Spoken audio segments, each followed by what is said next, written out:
breaking into my shop. It looks like I'm being Adam LZ for a second and showing off all of my cars. A $900 crown jewel. It doesn't belong in here whatsoever. Making continuous progress with this. Got all the sensors set in for the coolant system and worked over the belt a little bit more, but my excitement right now is actually to fix a simple problem. Taking off the rear of the rear differential. I was just live streaming for Patreon, but I bought this. I actually have the receipt to prove this. Not that you need to prove anything, because all my other stuff from Milwaukee was sponsored. But oh yeah, the reason why is I just didn't want to ask them for more products after busting myself in the ribs. Even though that did get a lot of attention, maybe it was out of embarrassment. Those are 1/2 inch, that's not gonna work. It's an impact wrench, you can use it wrong. There's always those videos about people laughing about using silver sockets on it with an impact. That's 15 mil, such a weird size. So let's see if that's a equivalent US. This should make, yeah, 9/16. So this should make pretty quick work of this. That was my whole hope. And it's got the baby battery pack on there. The lowest torque possible. None of this is sponsored, but it has a tool that made me jealous. It's this thing. Left, right, backwards, forward. This one, more traditional. There's gonna be about 1 quart of oil. Let's set this down for a second. That's gonna come out of that. 3 quarts of oil go into a quick change diff. I'm gonna go ahead and dump this real quick. We're gonna learn firsthand over here. Yeah, we're gonna learn firsthand how it is to work on a quick change diff. The whole problem was that I put the 2 gears in backwards, got myself all confused, and as you see, the wheels spin at different speeds. It's time to fix that once and for all. Let's see if this baby battery is capable of popping these off. Oh, with ease. Let's get that porn shot going. Oh, they weren't even really tight to begin with. Oh, this thing, okay, some of them weren't.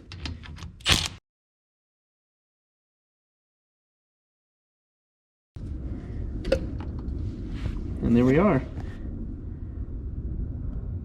There is hopefully only 1 quart of oil.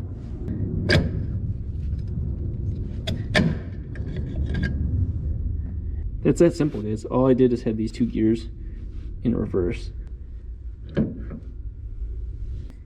I really do like, from just a normal street drive, the gearing ratio I have right now is actually pretty solid for just normal driving.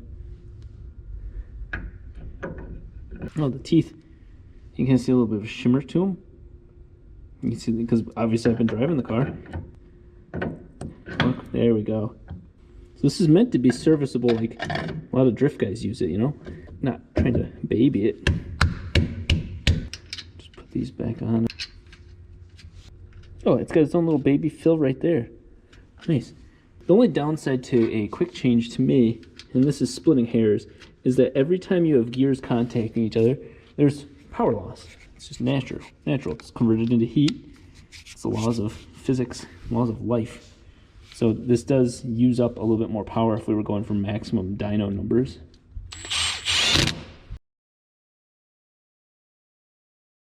This is the exact same wrench size as the rear ones.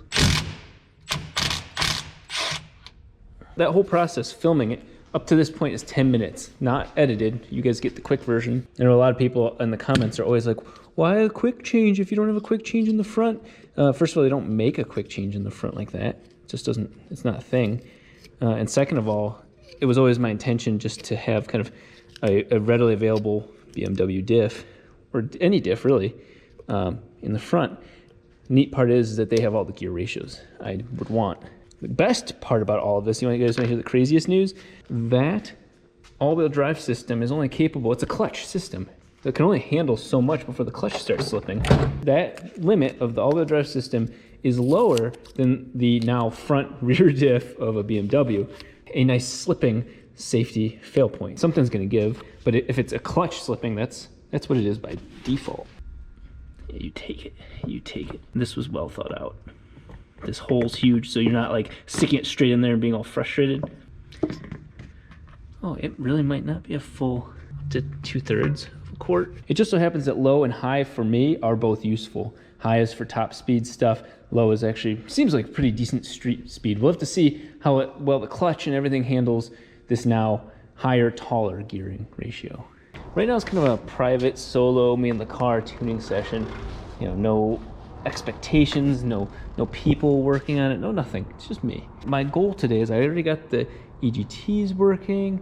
I got the dash to stop alarming just because it briefly senses low oil pressure when it's actually not the case. I got the coolant system automated. So a lot of those things should just automatically occur. It's no longer taking my attention or anything. And now that we have the all-wheel drive system also fixed, I'm not gonna drive it right now. If I could drive it right now, all 4 tires could spin at the same speed. Everything looks great there. Dash is coming online. Water system's pumping, just the slowest a bit.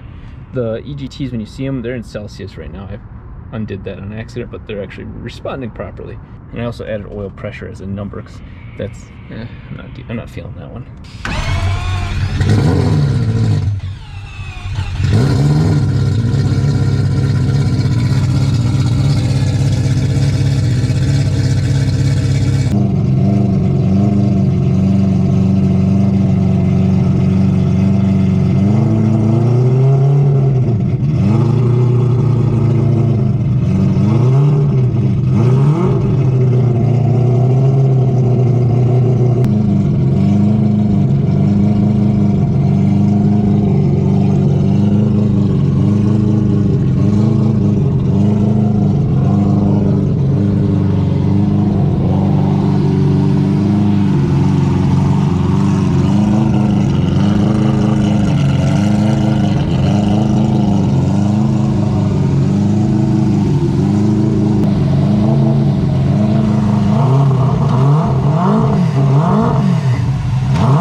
You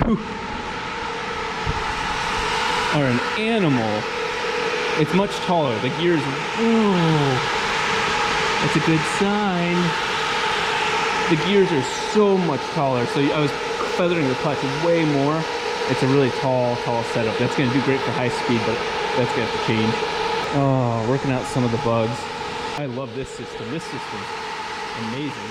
It'll run up to 2 minutes Like right now, she's all over the place, so there's a lot going on.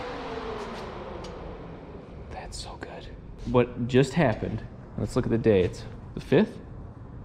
January 5th of 2020, I officially drove this thing all-wheel drive for the first time. Just me in the car.